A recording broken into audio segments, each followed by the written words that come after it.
신약성경 고린도전서 4장 6절부터 13절까지를 제가 봉독해 드리겠습니다. 고린도전서 4장 6절부터 13절까지 봉독하겠습니다.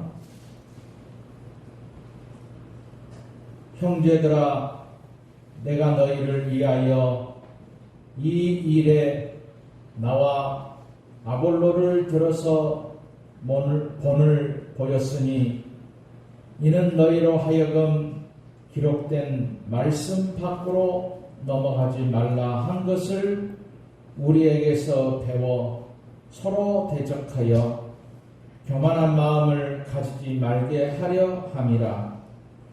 누가 너를 남달리 구별하였느냐? 내게 있는 것 중에 받지 아니한 것이 무엇이냐? 내가 받았은즉 어찌하여 받지 아니한 것 같이 자랑하느냐? 너희가 이미 배부르며 이미 풍성하며 우리 없이도 왕이 되었도다. 우리가 너희와 함께 왕 노릇하기 위하여 참으로 너희가 왕이 되기를 원하노라. 내가 생각하건대 하나님이 사도인 우리를 죽이기로 작정된 자 같이 끄트머리에 두셨음에 우리는 세계 곧 천사와 사람에게 구경거리가 되었노라. 우리는 그리스도 때문에 어리석으나 너희는 그리스도 안에서 지혜롭고 우리는 약하나 너희는 강하고 너희는 존귀하나 우리는 비천하여 바로 이 시각까지 우리가 줄이고 목마르며 헐벗고 매맞으며 정처가 없고 또 수고하여 친히 손으로 일을 하며 모욕을 당한 즉 축복하고 박해를 받은 즉 참고 비방을 받은 즉 권면하니 우리가 지금같이 세상에 더러운 것과 만물의 찌꺼기같이 되었도다. 아멘. 13절 말씀까지를 봉독하였습니다. 오늘은 눈물 나도록 살아가기라는 그런 제목으로 말씀을 드리도록 하겠습니다. 미국인 마이클 패커드라는 사람의 이야기가 있습니다. 이 사람은 바닷가재를 잡으러 갔다가 고래에게 삼킴을 당하고 죽음의 위기를 겪었습니다. 그는 고래에게 삼켜질 때 모든 순간이 어두워졌다. 이렇게 회상을 했습니다. 그는 손으로 더듬었을 때에 이빨이 없어서 고래라는 것을 알았다고 합니다. 그는 고래 뱃속에서 하나님, 고래가 날 삼켰습니다.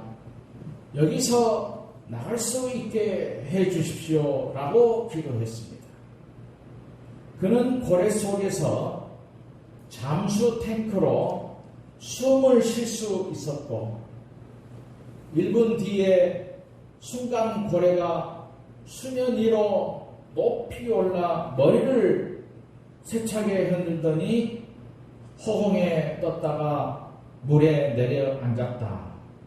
이렇게 말을 했습니다. 그는 검진 결과 아무 이상이 없어서 퇴원을 했습니다. 그런데 알고 보니 이 마이클 패커드라고 하는 사람은 20년 전에도 비행기 사고로 죽을 수밖에 없었는데 생존한 것으로 알려졌습니다. 2001년 사고 당시 5명이 밀림에서 팔다리 여러 곳이 부러졌고 당시에 3명이 죽었는데 생존자들을 치료한 의사는 하루라도 늦었으면 이들은 살아남지 못했을 것이다, 이렇게 말을 했습니다. 사람의 생명은 하나님의 손에 달려 있습니다. 그러므로 우리의 몸을 함부로 하지 말아야 됩니다. 고린도라고 하는 곳은 당시 로마 제국에서 특별한 위치를 지키고 있었습니다. 그래서 바울과 아볼로가 이 도시에 고린도 교회를 세웠습니다. 그런데 문제는 물질의 풍요와 헬라 철학의 영향을 받아서 신앙생활을 바르게 하지 않았습니다. 그들은 바울의 사도직을 판단했습니다. 교회에 무리를 일으켰습니다. 그 당시 다른 곳에서는 성도들이 피를 흘리며 신앙생활을 열심히 하고 있었습니다. 그 중에는 카타콤이라고 하는 땅굴을 파서 신앙을 지켰던 성도들도 많이 있었습니다. 원형 경기장에서 사자의 밥이 되었던 성도들도 있었습니다.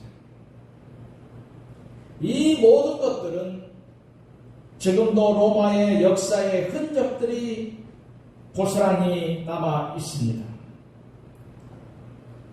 로마의 원형 경기장 콜로세움에서 경기가 벌어지는 날이면 수많은 군중으로 채워졌습니다. 황제가 자리에 앉으면 나팔이 울려 퍼지면서 격투기가 벌어집니다.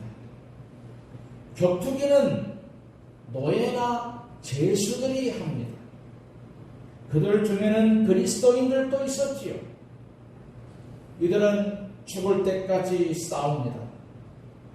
싸움에서 이긴 자는 의기양양한 모습으로 환호를 갖고, 반면에 패배자는 맹수 앞에 던져져서 짐승의 밥이 되었습니다.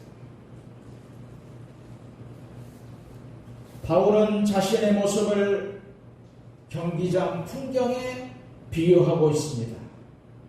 본문 9절에 내가 생각하건대 하나님이 사도인 우리를 죽이기로 작정된 자 같이 끄트머리에 두셨으면 우리는 세계 곧 천사와 사람에게 구경거리가 되었노라 라고 말했습니다.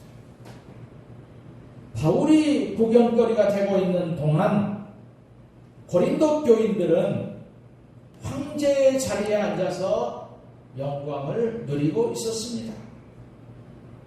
오늘 본문 8절에 너희가 이미 배부르며 이미 풍성하며 우리 없이도 왕이 되었도다, 이렇게 말씀합니다. 바울이 왜 이런 극단적인 비유를 했겠습니까? 바울은 지금 복음 전파를 위해서 목숨을 걸고 일하고 있습니다. 모든 일에 최선을 다하고 있었습니다. 그런데 고린도 교인들은 바울 사도를 비판하고 있었습니다. 사실 성도들의 왕 노릇은 이 세상에서 할 일이 아닙니다. 하나님 나라에서 하는 일이죠. 그런데 고린도 교인들은 왕 노릇을 현세에서 하려고 했습니다. 사실 땅에서는 우리 그리스도인들은 예수님처럼 종으로 섬겨야 됩니다. 그런데도 고린도 교인들은 사람 위에 군림을 했습니다. 진정한 성도라면은 종이 되어야 되는 것이지. 바울은 지금 왕 노릇을 하려는 고린도 교인들을 풍자적으로 꾸짖고 있습니다. 바울은 철합니다. 미련하고 연약하고 줄이고 고생했고 구경거리가 되었습니다. 하지만 고린도 교인들은 존귀했습니다. 강하고 배부르고 부유했습니다. 왕노릇만 하고 있었지요. 그러나 이것은 실제로 그랬다는 말은 아니고 고린도 교인들은 겉모습만 왕이었습니다. 그러나 실제는 천박하고 겉모양만 부유했고 겉모양만 강하지 속은 약했습니다. 실제는 미련했지요. 바울이 이렇게 풍자를 한 것은 고린도 교인들을 바로잡기 위해서입니다. 되지도 않고 잘난 척을 합니다. 이런 교인들이 교회에서 행사한다면 그 교회는 아득하기만 하는 것이지요. 바울은 이런 잘못을 고쳐서 교회를 바로잡으려 했습니다. 바울은 참다운 성도의 아름다운 모습이 무엇인가를 말하려고 하고 있습니다. 개인적으로는 참다운 사도직을 수행하는 것이 얼마나 힘든 것인가를 말하려고 하고 있습니다. 참다운 성도는 메모나 출신, 지식, 율법으로 되는 것이 아니라는 것이지. 참다운 성도의 아름다움은 오직 한 가지. 모든 일에 눈물이 나도록 헌신하고 봉사하며 열심히 충성하는 것입니다. 오늘 본문 4장 11절 이하를 보면 바로 이 시각까지 우리가 줄이고 목마르며 헐벗고 매맞으며 정처가 없고 또 수고하여 친히 손으로 일을 하며 모욕을 당한 즉 축복하고 박해를 받은 즉 참고 비방을 받은 즉 권면하니 우리가 지금까지 세상의 더러운 것과 만물의 찌꺼기 같이 되었도다 이렇게 말씀을 하고 있습니다. 이 말씀을 보면 사도 바울 일행이 얼마나 하나님께 충성을 했나라고 하는 것을 말씀하고 있습니다. 한마디로 말하면 눈물이 나도록 신앙생활을 했다는 것입니다. 그러면 눈물이 나도록 신앙생활을 했다는 말씀은 과연 무엇을 말하는 것입니까? 그것은 겸손했다는 것입니다.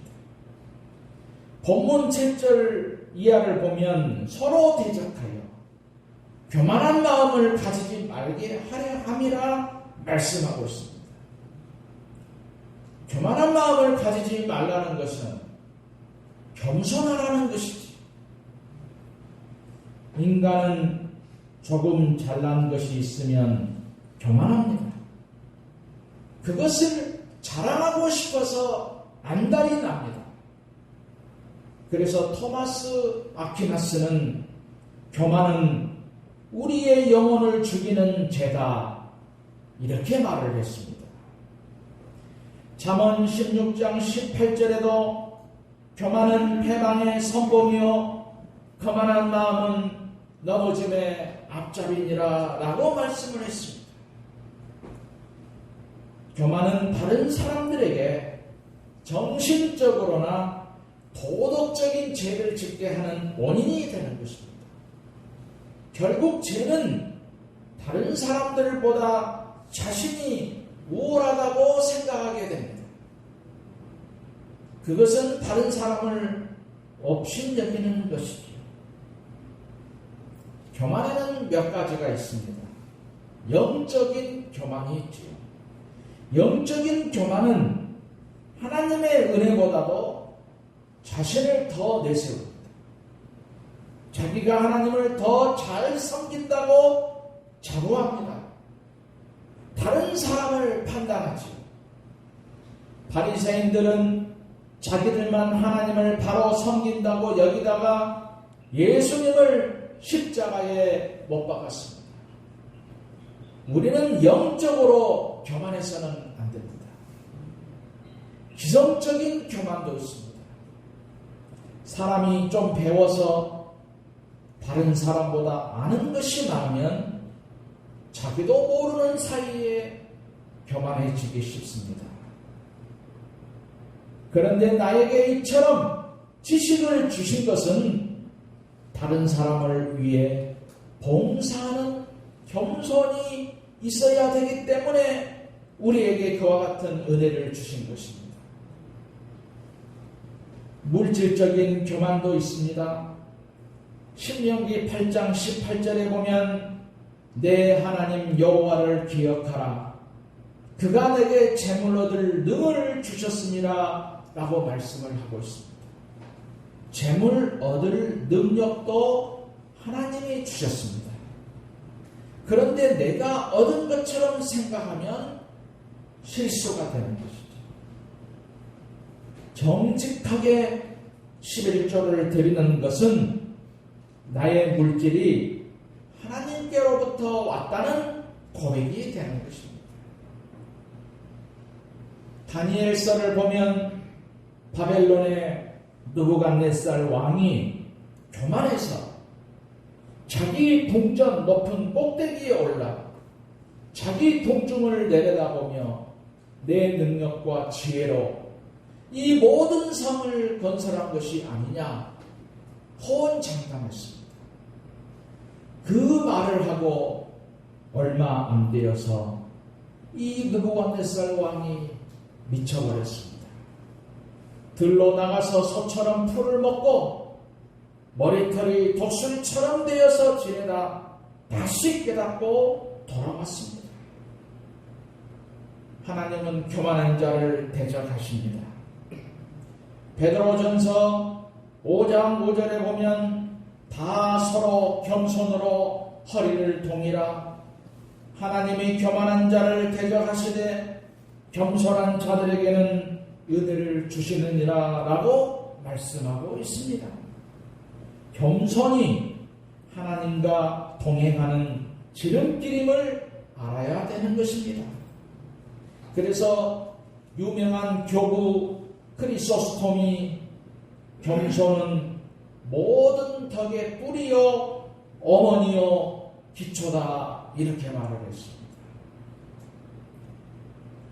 눈물 나도록 신앙생활했다는 것은 열심히 살았다는 말씀입니다. 본문 11절 이하에 바로 이 시간까지 우리가 줄이고 목마르며 헐벗고 매맞으며 정처가 없고 또 수고하여 친히 손으로 일을 하며 모욕을 당한 즉 축복하고 박해를 받은 즉 참고라고 말씀을 하고 있습니다. 성도들 가운데는 평안날을 축복으로 아는 사람이 있습니다. 평안함은 축복이죠. 그러면 아픈 사람, 사고난 사람, 실패한 사람은 축복받지 못한 사람이겠습니까? 그렇지 않습니다. 바울은 헐벗었습니다. 줄이고 매맞고 가족도 없이 떠돌이로 열심히 살았습니다. 그는 사도이면서도 천막 일을 하면서 열심히 교회를 섬겼지요. 바울이 비천하기 때문에 그렇게 열심히 산 것은 아닙니다. 그러므로 우리는 언제나 겸손해야 됩니다. 바울이 고난을 두려워하지 않고 열심히 산 것은 그의 목표 때문이었지요. 그 목표가 두 가지로 나와 있는데 바울은 육체보다도 영혼이 먼저였지요. 육체는 줄이고 목말랐어도 영혼은 배부르고 만족했습니다.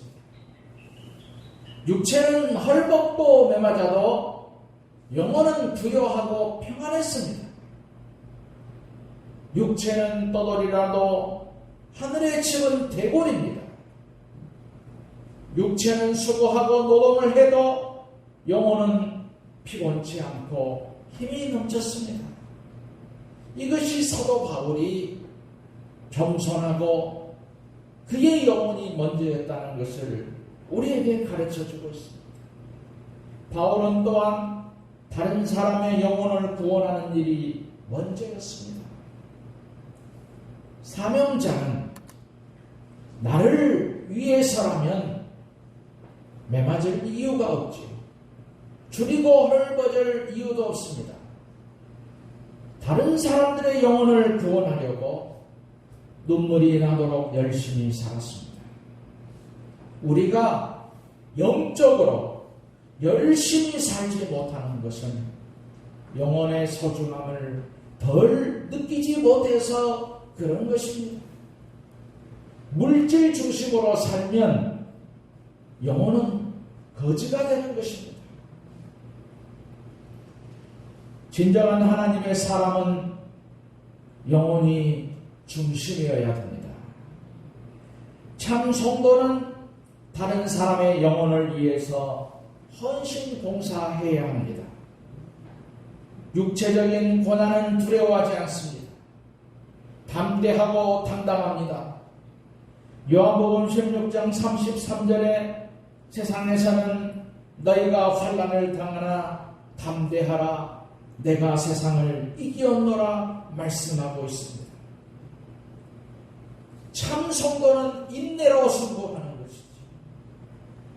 오늘 본문 13절에 비방을 당한 즉 권면하니 우리가 지금까지 세상의 더러운 것과 만물의 찌꺼기같이 되었도다 라고 말씀을 합니다. 바울은 모욕을 당해도 축복을 했습니다.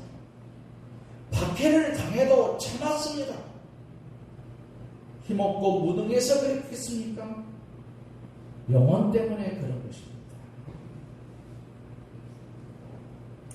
요즘에는 교회를 다닌 사람들은 말을 잘한다라는 이야기를 듣습니다. 그러나 고린도전서 4장 20절에 하나님의 나라는 말에 있지 않고 오직 능력에 있다고 말씀을 하고 있습니다. 중요한 것은 누가 인생의 승리자가 되느냐 하는 것이지요. 그것은 감동을 주는 사람입니다. 감동은 양보와 용서와 이해에서 오는 것입니다. 이 세상은 경기장입니다. 성도는 황제의 자리에 앉아서 구경하는 사람들이 아닙니다. 오히려 많은 사람 앞에서 구경거리가 되는 검투사와 같습니다. 때로는 짐승의 밥으로 던져지는 비천한 모습들입니다. 그래서 성도는 겸손한 것이지요. 성도는 고난을 두려워하지 않습니다. 영혼이 목표이고 천국이 목표이기 때문입니다. 영국의 어느 한 여인의 이야기가 있습니다.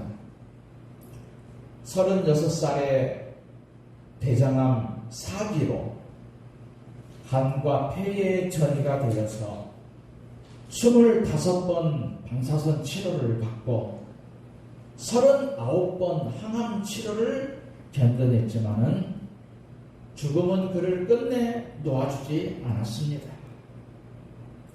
이 여인이 남긴 마지막 글을 제가 읽어드리고 말씀을 마치도록 하겠습니다. 살고 싶은 날이 많은데 저한테는 허락하지 않네요. 아이들 커가는 모습도 보고 싶습니다. 남편에게 못된 마누라로 늙어보고 싶습니다. 그럴 시간을 주지 않네요. 매일 아침 아이들에게 일어나라고 소리 지르는 날이 행복이었습니다. 살고 싶어서 모든 치료를 다 받아봤습니다. 하지만 장례식 문제를 미리 처리해 놓고 매일 아침 아이들을 깨어나주고 뽀뽀해 줄 수 있다는 것이 새삼 너무 감사하게 느껴졌어요. 얼마 후 나는 남편의 곁에서 잠을 깨는 기쁨을 잃게 될 것입니다. 남편은 무심코 커피잔 2개를 꺼냈다가 커피는 한 잔만 타도 된다는 사실에 슬퍼하겠지요. 딸 아이 머리 따줘야 되는데, 아들 녀석의 잃어버린 레고 조각을 찾아주어야 되는데,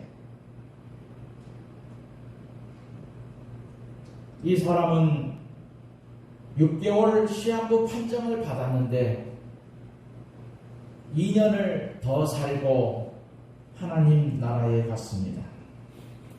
이 사람의 소원이 복부 비만으로 그렇게 한번 고민하고 싶었던 것이 자신의 고백이라고 말합니다. 그래서 이 사람은 이렇게 말합니다. 부디 삶을 즐기면서 사세요. 두 손으로 삶을 꼭 붙드세요. 여러분이 부럽습니다. 눈물이 나도록 열심히 사시기 바랍니다. 저는 이 글을 읽으면서 많은 생각을 했습니다.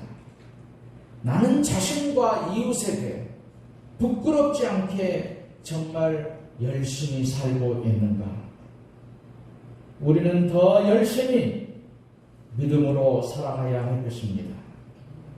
우리는 하나님의 자녀들이기 때문에 눈물 나도록 믿음으로 승리하시는 삶을 사시기를 주님의 이름으로 축원드립니다.